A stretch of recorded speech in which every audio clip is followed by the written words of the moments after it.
Dear students, आज हम motivation की सोपान स्टेप्स स्टडी करने जा रहे हैं। अक्सर एग्जाम में क्वेश्चन आता है, आपको पता होना चाहिए कि मोटिवेशन एक साइक्लिक प्रोसेस, एक चक्रीय प्रक्रिया होती है जिसके चक्र के अंदर एक साइकिल में 3 स्टेप होती है। तो first step, second step, third step क्या होती है और किस तरह से याद रखेंगे, एवरीथिंग मैं आपको क्लियर कराने जा रहा हूँ। हमारा टॉपिक जो स्टार्ट कर रहे हैं वो है अभिप्रेरणा के सोपान, स्टेप्स ऑफ मोटिवेशन। ठीक है, अभिप्रेरणा के सोपान, स्टेप्स ऑफ मोटिवेशन। ठीक है, वेरी वेरी वेरी इंपॉर्टेंट बात को समझना। सबसे पहले तो आपको पता होना चाहिए अभिप्रेरणा एक चक्रीय प्रक्रिया है। अभिप्रेरणा एक चक्रीय प्रक्रिया, साइक्लिक प्रोसेस होता है। अभिप्रेरणा के एक चक्र में 3 पद यानी स्टेप्स होते हैं। अब होता क्या है दोस्तों, भूल जाते हैं कौन से स्टेप्स होते हैं। तो मैंने कहा प्रथम सोपान जो होता है वो होता है आवश्यकता, नीड। सेकंड सोपान, द्वितीय स्टेप जो होती है उसको प्रणोदन भी कहते हैं। प्रणोदन, अंतर्नोद भी कहते हैं और चालक भी कहते हैं, इंग्लिश में ड्राइव। थर्ड सोपान, लक्ष्य या प्रोत्साहन, जिसको हम गोल कहते हैं। अब मैंने आपसे कहा दोस्तों, ये मैंने आपको बताया, होता क्या है स्टूडेंट समझ नहीं पाते हैं कि कब कौन सा स्टेप, बोलो का एग्जाम्पल क्या होगा और कैसे क्या होगा। तो मैं बहुत अच्छे से समझाता हूँ। एग्जाम में क्या आता है कि अभिप्रेरणा का प्रथम सोपान कौन सा होता है, यही ऑप्शन होते हैं। द्वितीय सोपान कौन सा होता है, या प्रणोदन, बोलो कौन सा सोपान होता है। तो यहाँ पर सबसे पहली बात तो हमें पता होना चाहिए कि कितने सोपान और उनका क्रम क्या है। ट्रिक सुनो, मैंने कहा हम इंडिया में रहते हैं, इंडिया में अलग अलग भाषाएं होती है। गुजराती भाषा अलग होती है, राजस्थानी भाषा अलग होती है, उसके बाद आपको पता होना चाहिए मराठी भाषा अलग होती है।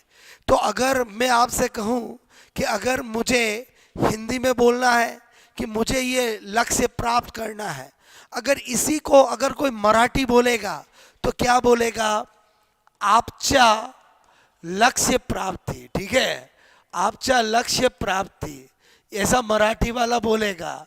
आपचा लक्ष्य प्राप्ति, आपको पता है महाराष्ट्र में मराठी में चलती है जिसमें आपचा वर्ड ज़्यादा यूज किया जाता है। तो आपचा लक्ष्य प्राप्ति ट्रिक के अंदर ध्यान से समझना, पहला वर्ड निकल रहा है आ।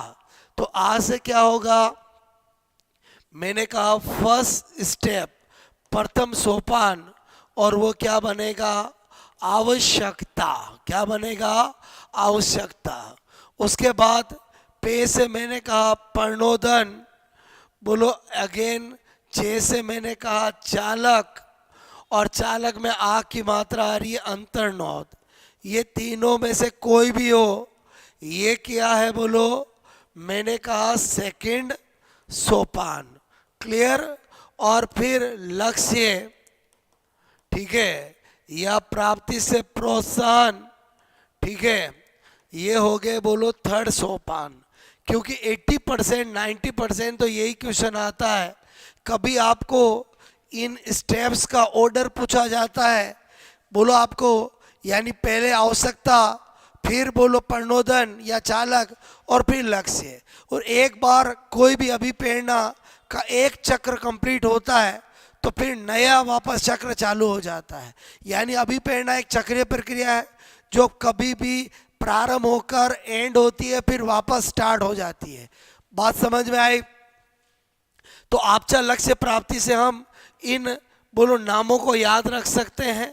ओके, अब आपसे मैं कह रहा हूं कि एग्जाम में आता है कि बोलो ये जो पहला सोपान और दूसरा सोपान है, आवश्यकता और चालक है, वो एक दूसरे के कैसे चलते हैं? तो एक दूसरे के समानांतर चलते हैं।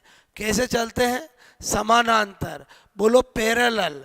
ओके, मतलब एक में कमी इसमें आएगी तो इसमें अधिकता, इसमें आएगी तो इसमें होगी। क्लियर? आई होप मेरी बात में समझ में आए। बोलो, तो एक दूसरे के पैरेलल चलते, ये भी बहुत सी बार एग्जाम में पूछा गया है। अब आपको मैं ये तीनों एग्जाम्पल से समझाता हूँ।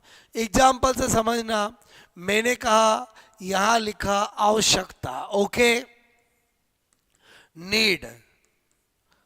यहां पर लिखा मैंने चालक यानी ड्राइव, और यहां पर लिखा मैंने लक्ष्य मतलब गोल। ओके, हमने बोला एक साइक्लिक प्रोसेस होता है, ये पहला स्टेप, उसके बाद ये सेकंड स्टेप, उसके बाद ये थर्ड स्टेप, और उसके बाद अभिप्रेरणा एक बार समाप्त हो जाएगी। तो समझना मेरी बात को दोस्तों। पहला एग्जाम्पल लिखने जा रहा हूं। मैंने कहा शरीर में, आप बहुत अच्छे से जानते हो आवश्यकता क्या होती है।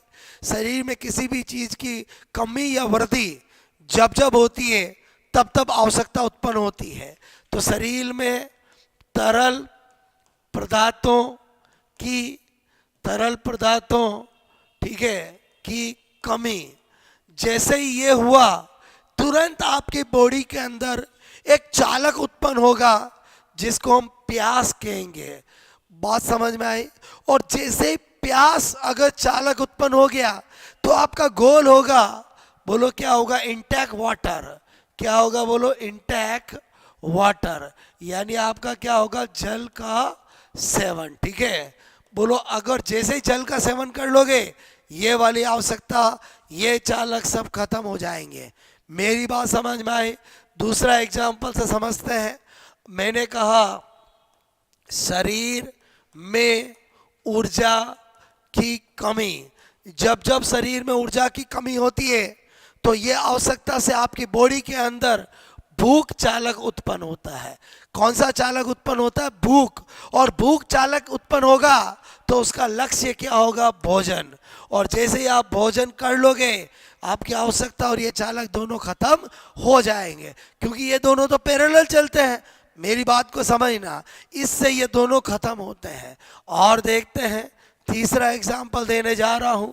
मैंने कहा शरीर में मल, ठीक है, या मूत्र की अधिकता, जब जब आपका ये होगा कि शरीर में मल मूत्र की अधिकता हो गई, तुरंत चालक उत्पन्न होगा जो क्या होगा? दबाव। बोलो क्या होगा? प्रेशर। आपके अंदर दबाव उत्पन्न होने लगेगा, वही चालक कहलाएगा, और तुरंत आपका गोल क्या बन जाएगा? मल या मूत्र का उत्सर्जन। और एक बार आपने उत्सर्जन कर दिया, आपकी वो अभिप्रेरणा खत्म हो जाएगी। दोस्तों, मैंने आपको अभिप्रेरणा के सोपान बहुत साइंटिफिक तरीके से सिखाने की कोशिश की है। जो आपको किताबों में लिखा होता है, जो अक्सर बहुत कॉम्प्लिकेटेड तरीके से टीचर बताते हैं, उसको मैंने बहुत इजी तरीके से बताने की कोशिश की है। और जो चीज़ याद करने की है वो भी मैंने आपको ट्रिक से बता दी है। ऐसा कोई क्वेश्चन नहीं है एग्जाम में जो आपका अभिप्रेरणा के सोपान का है और आप गलत कर दो। मैंने कहा आता क्या है? एक तो अभिप्रेरणा चक्रीय प्रक्रिया है। इसके एक चक्र में कितने स्टेप होते हैं, कितने सोपान होते हैं? आंसर होगा 3। पहला सोपान कौन सा होता है? द्वितीय सोपान कौन सा होता है? अगर द्वितीय में चालक ऑप्शन नहीं हो तो प्रणोदन कर सकते हो, प्रणोदन नहीं हो तो अंतर्नोद कर सकते हो। ये नाम जो है ना, ये वुडवर्थ ने दिए हैं। किसने दिए? वुडवर्थ ने दिए हैं। ये भी आपको अंदर की बात बता देता हूँ। प्रणोदन शब्द किसने दिया? अंतर्नोद शब्द किसने दिया? कभी पूछ ले तो किसने दिए हैं? बोलो, वुडवर्थ ने दिए हैं। बोलो, आपको पूछा जाए अभिप्रेरणा का अंतिम सोपान कौन सा होता है, तो लक्ष्य दे रखा हो तो वो ऑप्शन हो जाएगा, प्रोत्साहन दे रखा हो तो वो हो जाएगा। अगर आपको पूछा जाए कि अभिप्रेरणा के एक चक्रीय प्रक्रिया है, इसके सोपान का सही क्रम क्या है, तो भी आप आंसर दे सकते हो। और अगर एग्जाम में पूछा जाए भूख क्या होता है, चालक होता है, आवश्यकता होती है, लक्ष्य होती है, तो भी आप बता सकते हो। मैंने आपको बहुत अच्छे से ही एग्जाम्पल से बताया है। आई होप आपको अभिप्रेरणा के सोपान बहुत साइंटिफिक तरीके से समझ में आए होंगे। कमेंट्स करके बताएं मुझे कैसा लगा लेक्चर, और इसी तरह से अपने फंडे क्लियर करते रहें और पढ़ते रहें, मस्त रहें।